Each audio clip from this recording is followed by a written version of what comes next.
स्वागत है आपका E2E क्लासेस में। BBMKU यूनिवर्सिटी के सेमेस्टर 1 के सिलेबस में एक पेपर है AEC और AEC हर सब्जेक्ट में है। तो यह वीडियो हिंदी के विद्यार्थियों के लिए है। जिन भी विद्यार्थियों ने अपना AEC सेमेस्टर 1 में चूज़ किया है हिंदी पेपर, उनके लिए आज यह वीडियो काफ़ी लाभकारी सिद्ध होने वाला है। तो जिन विद्यार्थियों ने भी अपना पेपर सेमेस्टर 1 में चूज़ करके रखा है AEC हिंदी, उन विद्यार्थियों के लिए आज मैं ये विश्लेषण लेकर आई हूँ कि आपको कुल कितने क्वेश्चंस पढ़ने होंगे जिससे कि आपका एक्सटर्नल एग्ज़ाम काफ़ी आसानी से क्रैक हो जाए, आप अच्छे नंबरों के साथ इस परीक्षा में उत्तीर्ण हो सकें। और आपका सिलेबस क्या होगा, आपकी समय की अवधि क्या होगी, वो पूरी बातचीत जो आज आपको जाननी ज़रूरी है, वो भी एग्ज़ाम से पहले, तो इस वीडियो में हम लेकर आए हैं। और चलिए शुरू करते हैं। AEC हिंदी के सिलेबस पर एक बारीक दृष्टि डालते हैं। आपके चूँकि एक बात और मैं आपको बतला दूं कि ये जो सिलेबस है ना, सेमेस्टर 1 में जो बच्चे अभी पढ़ रहे हैं AEC हिंदी, उनके लिए भी है। और इनके बाद जो सेमेस्टर 2 में अपना AEC हिंदी चूज़ करेंगे, उनके लिए भी यही सिलेबस रहने वाला है। इसलिए आप यहाँ पर प्रथम और द्वितीय समसत्र देखकर भ्रमित मत होइएगा, क्योंकि जो बच्चे अपना AEC हिंदी सेमेस्टर 1 में चूज़ किए हैं, सेमेस्टर 2 में उनका AEC जो है वो इंग्लिश हो जाएगा। और जिन बच्चों ने अभी इंग्लिश रखा है, उनका सेकेंड सेमेस्टर में AEC हिंदी हो जाएगा। तो ये आपका 2 सेमेस्टर में AEC लैंग्वेज पेपर बांटा गया है। अभी सेमेस्टर 1 में जिन बच्चों ने हिंदी रखा है, ये अभी उनके लिए। और जो बच्चे सेमेस्टर 2 में आएंगे और वो अपना हिंदी पेपर रखेंगे, उनके लिए भी यह वीडियो काफ़ी लाभकारी होगा। तो आप देखिए, सबसे पहले आपके कुल पेपर का जो नंबर है वो 50 नंबर का प्रश्न पत्र बनेगा। आपके सिलेबस का नाम जो है वो है हिंदी व्याकरण और संप्रेषण। आप ये ध्यान दीजिए, आपके पेपर का नाम, विद्यार्थियों को अपने पेपर का, अपने सिलेबस का नाम याद होना जरूरी है। आप ये ध्यान नहीं देते होंगे, आपको केवल यूनिट याद रहते होंगे कि ये चीज़ पढ़ना है, लेकिन आपके सिलेबस का, आपके पेपर का नाम क्या है? तो नाम है हिंदी व्याकरण और संप्रेषण। इसमें कुल मिलाकर 2 यूनिट है, काफ़ी छोटा यूनिट है। आपको टोटल 50 नंबर के एग्ज़ाम को फेस करना है। और अंक विभाजन की यदि बात करें तो वस्तुनिष्ठ यानी ऑब्जेक्टिव आपके आएंगे 5 नंबर के। एक एक नंबर के 5 क्वेश्चन रहेंगे, आपको 5 नंबर ऑब्जेक्टिव से। और जो लॉन्ग क्वेश्चन हम कहते हैं वो आएंगे, 3 क्वेश्चन आपको लिखने रहेंगे। एक क्वेश्चन 15 नंबर का रहेगा। यानी कि आपके सिलेबस में लिखा हुआ है, आप एक बार ध्यान से भी पढ़ सकते हैं, या मैं भी आपको ये बता देती हूँ कि आपको लॉन्ग क्वेश्चन में टोटल 5 क्वेश्चन मिलेंगे ऑप्शन। उस 5 क्वेश्चन में से कोई 3 क्वेश्चन आपको करना होगा। तो कुल मिला के 45 नंबर लॉन्ग क्वेश्चन और 5 नंबर ऑब्जेक्टिव टोटल हो गए। इन दोनों को मिला के 50 नंबर का आपका AEC हिंदी का पेपर है, ठीक है। और समय की अवधि की बात करें तो परीक्षा की जो अवधि है वो 2 घंटे की रहेगी। आपकी समयावधि यही रहेगी, 2 घंटे के भीतर आपको 50 नंबर का ये प्रश्न पत्र आपको मिलेगा, जिसका उत्तर आपको 2 घंटे के अंदर देना होगा।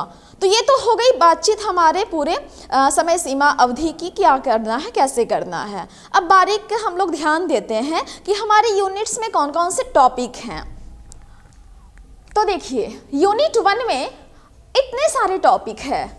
समास, पर्यायवाची शब्द, विलोम शब्द और लिंग निर्णय, अनेक शब्दों के एक शब्द, मुहावरे, लोकोक्तियां, पल्लवन और संक्षेपण। ये कुल मिला के आपको इतने टॉपिक पढ़ने हैं, ठीक है। तो आप ये ध्यान दीजिएगा कि ये सारे टॉपिक काफ़ी छोटे छोटे हैं, तो इस पर आप बहुत ही अच्छे तरीके से अधिक नंबर ला सकते हैं अगर आप बहुत बारीक ध्यान दे दें। तो यदि हम बात करें कि इस यूनिट 1 से लगभग कितने सवाल बनने चाहिए और कितने प्रश्न पे हम अपनी तैयारी पूरी करें जिससे कि हम एक्सटर्नल एग्ज़ाम को अच्छे से फेस कर सकेंगे, तो आप देखिए टोटल नंबर ऑफ क्वेश्चन 6 है। हम इस 6 क्वेश्चन की यदि तैयारी अच्छे से कर लेते हैं तो हमारा यूनिट 1 कंप्लीट हो जाएगा। पहला क्वेश्चन है, समास को परिभाषित करते हुए उसके भेद को स्पष्ट करें। अब समास पढ़े हुए आप लोगों को एक ज़माने हो गए होंगे, क्योंकि वो जो 5-6 क्लास में हम लोग पढ़ते हैं उसके बाद शायद व्यवहारिक पाठ्यक्रम में उसका योगदान नहीं होने की वजह से भूल जाते हैं विद्यार्थी।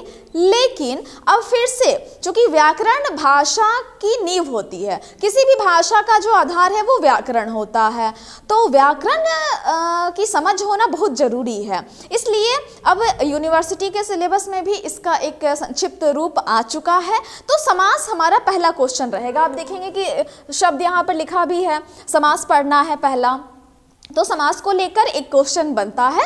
समास की परिभाषा देनी होगी और कितने और किस तरह के समास होते हैं उसकी एक विस्तृत चर्चा पहले प्रश्न में होगी। और दूसरे सवाल की यदि बात करें तो पर्यायवाची शब्द किसे कहते हैं, स्पष्ट करें। आप देखिए यहाँ पर्यायवाची शब्द है, ठीक है, पर्यायवाची शब्द किसे कहते हैं। फिर आपका यहाँ पर आया विलोम शब्द, तो तीसरा नंबर जो सवाल है वो विलोम शब्द से आप क्या समझते हैं यह भी स्पष्ट करें। तो आप सोच रहे होंगे कि पर्यायवाची शब्द तो काफ़ी छोटी परिभाषा होती है उसकी, या विलोम शब्द का। तो मैं एक बात आप लोगों को बता दूं कि जैसे समास में तो एक दीर्घ प्रश्न के उत्तर तैयार हो जाएंगे, उसके भेद उपभेद बहुत होते हैं, लेकिन पर्यायवाची में हो सकता है कि आपको कह दे कि आप पर्यायवाची शब्द किसे कहते हैं इसे समझाते हुए कुछ शब्द आपको दे देंगे ऑब्जेक्टिव मोड में कि आप आँख का पर्यायवाची 2 लिखिए या 3 लिखिए। इस तरह से आपको एकदम सामान्य रोजमर्रा के जीवन में जो हम शब्द का प्रयोग करते हैं ना, उनके पर्यायवाची शब्द का रोज अभ्यास करना होगा। मैं कुछ उदाहरण आपको बता दूंगी अगले वीडियो में, लेकिन आप रोजमर्रा से संबंधित जैसे आकाश, जल, हवा, कपड़ा, घर, इन सबके पर्यायवाची शब्द जो है ना, अगर आप अभ्यास में लाएंगे तो ऑब्जेक्टिव और लॉन्ग क्वेश्चन जैसा भी आएगा आप उसको अच्छे से हैंडल कर पाएंगे। तो विलोम शब्द के बारे में भी यही है, दिन का विलोम क्या होता है, आकाश का क्या होगा, पाताल होगा, दिन का क्या, रात। तो इस तरह से आपको विलोम शब्द भी अभ्यास में लाने होंगे। और फिर अगला जो हमारा टॉपिक है, ये ध्यान दीजिएगा, लिंग निर्णय। लिंग निर्णय जो है ना, इससे कोई खास दीर्घ प्रश्न नहीं बनेंगे, इसलिए मैं उसको यहाँ पर नहीं लिखी हूँ। ये एक छोटा टॉपिक है जिसे मैं वीडियो के अगले सीरीज़ में आप तक ले आऊँगी। छोटी छोटी परिभाषा है और लिंग निर्णय कैसे होता है इसकी बातचीत मैं कर लूँगी, ठीक है। उसके बाद आते हैं अनेक शब्दों के एक शब्द। तो इस पर भी कोई लॉन्ग क्वेश्चन एराइज नहीं हो सकता है, संभावना नहीं है, लेकिन इस पे जो संक्षिप्त बातचीत है वो कुछ पंक्तियों की, वो मैं अभी आपको नेक्स्ट वीडियो में उपलब्ध करा दूंगी। तो अभी हमारा जो ये बातचीत है ये हमारे दीर्घ प्रश्न के ऊपर है, ताकि हम लॉन्ग क्वेश्चन की तैयारी अच्छे से कर सकें। तो हमारा अगला टॉपिक है मुहावरे एवं लोकोक्तियाँ। तो मुहावरे और लोकोक्तियाँ से एक लॉन्ग क्वेश्चन तैयार है कि मुहावरे और लोकोक्तियों में अंतर बतलाएं। तो यहाँ पर अंतर बतलाने के साथ साथ परिभाषा देते हुए आपको कहा जाएगा कि आप कुछ 5 या 7 इस तरह से मुहावरों का उल्लेख करते हुए उसका वाक्य में प्रयोग करें। इस तरह से भी आपको आंसर बनाना होगा। तो इसकी विस्तृत जानकारी हम लोग नेक्स्ट वीडियो में करेंगे। आगे बढ़ते हैं पल्लवन और संक्षेपण। तो पल्लवन से आप क्या समझते हैं उसके नियमों को स्पष्ट करें, संक्षेपण से आप क्या समझते हैं विस्तृत चर्चा करें। पल्लवन और संक्षेपण क्या होता है यह भी हम जब अगले वीडियो में बातचीत हमारी होगी, लेकिन अभी ये बता दूं कि कुल मिलाकर लॉन्ग क्वेश्चन के लिए आपको 6 क्वेश्चन तैयार कर लेने से यूनिट 1 कंप्लीट हो जाएगा। अब बात करते हैं यूनिट 2 की। तो यूनिट 2 का नाम है संप्रेषण, अवधारणा, महत्व, प्रकार, माध्यम और तकनीक। यानी कुल मिलाकर आपको पढ़ना है संप्रेषण, ठीक है। तो संप्रेषण मतलब कम्युनिकेशन, किस माध्यम से करते हैं, भाषा के माध्यम से करते हैं। तो संप्रेषण के जितने भी भाग उपभाग होते हैं उन सभी को आपको यहाँ पर क्वेश्चन के रूप में नजर आ रहा है। संभावित प्रश्न की बात करें तो 2 सवाल यहाँ पर बन रहे हैं टोटल। पहला, संप्रेषण को परिभाषित करते हुए उसके प्रकार और महत्व बतलाएं। फिर संप्रेषण के कितने माध्यम होते हैं उसकी विशेषता को भी स्पष्ट करें।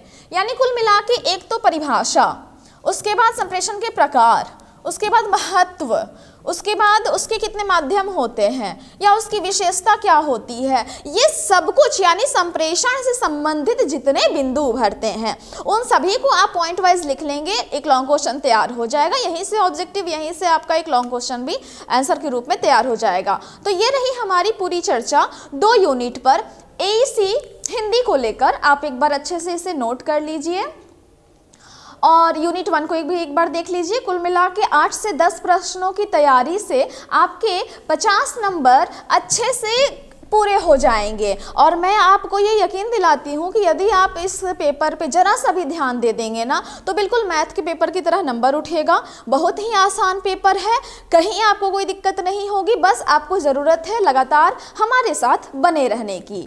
तो उम्मीद है कि ये जो सिलेबस का विभाजन है और सिलेबस की बारीक जो चीज़ें आज स्पष्ट हुई हैं आप सभी के सामने, वह आप सभी को लाभान्वित करेंगी।